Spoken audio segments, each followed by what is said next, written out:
मतदारसंघामध्ये गेल्या 3 दिवसामध्ये मी स्वतः फिरलेलो आहे. 60-70 गावांमध्ये मी जाऊन तिथे असणाऱ्या पदाधिकारी, कार्यकर्ते, नागरिक, मतदार यांच्याशी संवाद साधलेला आहे. बारामतीकरांनी ठरवलेलं आहे सुनेत्रा काकींना अजितदादांच्या कार्याकडे बघून, अजितदादांच्या प्रती असणारा आदर, प्रेम याच्यातून सर्वात जास्त मताधिकारी निवडून द्यायचं हे लोकांनी तिथं ठरवलेलं आहे. दादा, आज पण तुम्ही सभेला उपस्थित नव्हते, सुप्रियाताई होत्या. मी आधीच सांगितलं होतं की मी 3 दिवस अजितदादांच्या प्रती असणारा आदर आणि प्रेम म्हणून मी प्रचारात फिरलेलो आहे. मी महायुतीचा प्रचार तिथं करत नव्हतो, मी व्यक्तीचा प्रचार करत होतो. मी सुनेत्रा काकींचा प्रचार दादांकडे बघून तिथं करत होतो.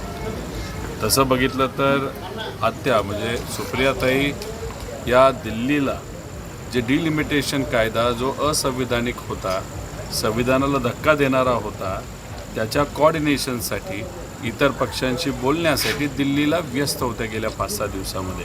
त्यामुळे त्यांना प्रचारामध्ये फिरता आलं नाही. त्यांना फोन आला असावा आणि त्यामुळे त्या तिथं गेल्या. त्यामुळे त्याही तिथं जाण्याचं कारण हे भावनिक होतं. दादांकडे बघून त्या तिथं गेल्या होत्या. त्यांनीसुद्धा कुठल्याही प्रकारे महायुतीचा नाही तर एखाद्या पक्षाचा प्रचार न करता सुनेत्रा काकींच्या वतीने त्या ठिकाणी तिथं बोललेल्या आहेत.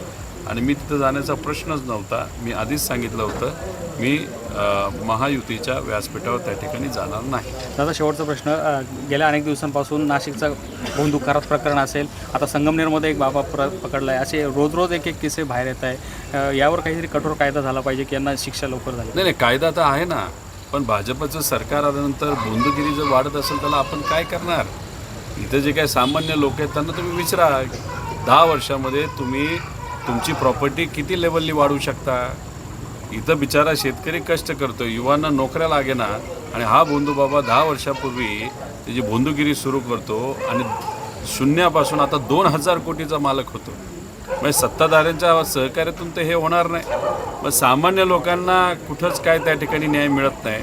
आणि भोंदूगिरी एवढ्या मोठ्या प्रमाणात भाजपच्या काळात वाढत असेल तर मग ह्याला कुठं ना कुठंतरी जो काही चुकीचा विचार आहे, ज्याला आपण प्रतिगामी विचार म्हणतो, नाही तर मनुवादी विचार म्हणतो, याच्यामुळेच कुठंतरी भोंदूगिरी वाढते असं आपल्याला म्हणावं लागेल. आणि शेवटी लोकांना अडचणीच इतक्या वाढलेल्या आहेत तर कुठेतरी लोकसुद्धा आता म्हणायला लागलेले आहेत की एवढं कष्ट करून आपल्याला कुठंच न्याय मिळत नसेल तर कुठला तरी एखादा बाबा असेल, तो जर सांगत असेल नाही नीट होईल, हे होईल, तर साहजिकच बोलीभाबडी लोक असतात, त्यांना वाटतं की हां ठीक आहे, बघू आपण हा प्रयत्न करू, ही पूजा करू, ते करू, आणि त्याच्यात कुठेतरी भोंदूगिरी मोठ्या प्रमाणात वाढते. आणि त्याला सरकारकडनं मोठ्या प्रमाणात पाठिंबा आहे. आणि सगळ्यात महत्त्वाची गोष्ट तुम्ही समजून घ्या, नाशिकमध्ये जे काही प्रकरण झालं होतं त्यामध्ये 70 अधिकारी आणि नेत्यांचे महिलांबरोबरची व्हिडिओ आहेत. त्याच्यामध्ये हनी ट्रॅपिंग झालं असं म्हणतात. कुठे गेले व्हिडिओ? आता हा भोंदूबाबाचे म्हणजे खरात हा प्रकरण वाजलं गाजलं, त्यानंतर गरीब महिलांचे, सामान्य परिवारातल्या महिलांचे व्हिडिओ बाहेर आले दुर्दैवाने. पण मग नेते कुठे गेले? नेत्यांचे व्हिडिओ. मग नेत्यांचे व्हिडिओ राजकारणासाठी तुम्ही वापरणार आणि गरिबाच्या सामान्य लोकांचे व्हिडिओ मात्र तुम्ही स्प्रेड करणार. हे काय चाललं आहे इथं या महाराष्ट्रामध्ये? आणि म्हणून कुठेतरी मला असं वाटतं की हे जे काय राजकारणाला ब्लॅकमेल करण्यासाठी हे व्हिडिओ जे वापरले जातात, हे जे गलिच्छ राजकारण आपल्या महाराष्ट्रामध्ये चाललं आहे ते कुठं ना कुठंतरी खोडून काढावं लागेल. आता काल परवा जो डिलिमिटेशन कायदा मारून मुटकून या देशामध्ये पार्लमेंटमध्ये स्पेशल सेशन करून आणण्याचा प्रयत्न तिथे केला, तसा संविधानाच्या विरोधात आहे. तुम्ही खोलात त्याच्यामध्ये त्या ठिकाणी गेलात तर आता ह्याच्यात आज मुंबईमध्ये भाजप आंदोलन करते, सरकार तुमचं, आणि तुम्ही तिथं आंदोलन करताय. आता एका महिलेचा व्हिडिओ प्रसिद्ध झालेला आपण सर्वांनी बघितला. 2-2 तास लोकांना थांबून ठेवलंय गाडीमध्ये आणि ह्यांचं आंदोलन चाललंय. आंदोलन करायचं असेल तर शेतकऱ्यांना अडचणी, त्यासाठी आंदोलन करा.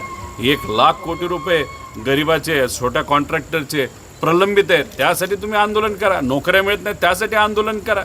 आता प्यायच्या पाण्याचा प्रश्न या दुष्काळामध्ये मोठ्या प्रमाणात होणार आहे, त्याच्यावर केळीचे रेट वाढणार, त्यानंतर महिलांवर अत्याचार होतात, त्याच्यासाठी आंदोलन करा. बघू तरी तुमच्यात किती हिंमत आहे. तुमचं सरकार असलं तरी रस्त्यावर तुम्ही सामान्य लोकांसाठी उतरा. पण आला वरून आदेश, टूलकिट आलं, वरून सांगितलं चला उतरा रस्त्यावर, करा इंडिया आघाडीचा तिथं त्या ठिकाणी विरोध, आणि लागले तुम्ही सुरू कामाला लागले. म्हणजे आदेश आल्याशिवाय तुम्ही काम करत नाही. ही दुर्दैवाने महाराष्ट्राच्या भाजपची परिस्थिती. दादा, थोडक्यात तुमचा आरोप असा आहे की भाजप काळातच भोंदूगिरी वाढली. आणि मग तसंच झालंय ना, किती भोंदूगिरी महाराज त्या ठिकाणी वाढलेले आहेत. काही तर असे महाराज आहेत भाजपच्या विचाराचे जो कोण तो दाढीवाला ज्याला रेपसाठी बाहेर जेलमध्ये गेलेला आसाराम बाबा, त्यांचंही त्या ठिकाणी समर्थन करणारे काही लोक आहेत. अरे म्हणजे इथं सामान्य लोकांचं समर्थन करणारे, सामाजिक कार्य चांगलं कार्य करणाऱ्याचं समर्थन करणारे आणि खऱ्या अर्थाने भागवत संप्रदायाला पुढे घेऊन जाणारे जे महाराज, त्यांना समर्थन इथं केलं जात नाही. पण बाहेरून पैसे 5-5 कोटी घेणारे मध्य प्रदेशचे बाबा इथे येतात आणि बरंच काय तिथं सांगून जातात. आणि इथं आपल्या तुकोबारायांबद्दल काहीतरी चुकीचं बोललं तर दुर्दैवाने भाजपकडनं त्याचा विरोध त्या ठिकाणी होत नाही. म्हणजे कुठं ना कुठं तरी बोंदुगिरी या महाराष्ट्रात वाढली पाहिजे आणि आपले जो वारकरी संप्रदाय, जो भागवत संप्रदाय जो संपला पाहिजे, ज्याच्यामुळे महाराष्ट्र एकत्र आहे, तो संपला पाहिजे असा प्रयत्न भाजपकडनं केला जातो. थँक्यू दादा. थँक्यू.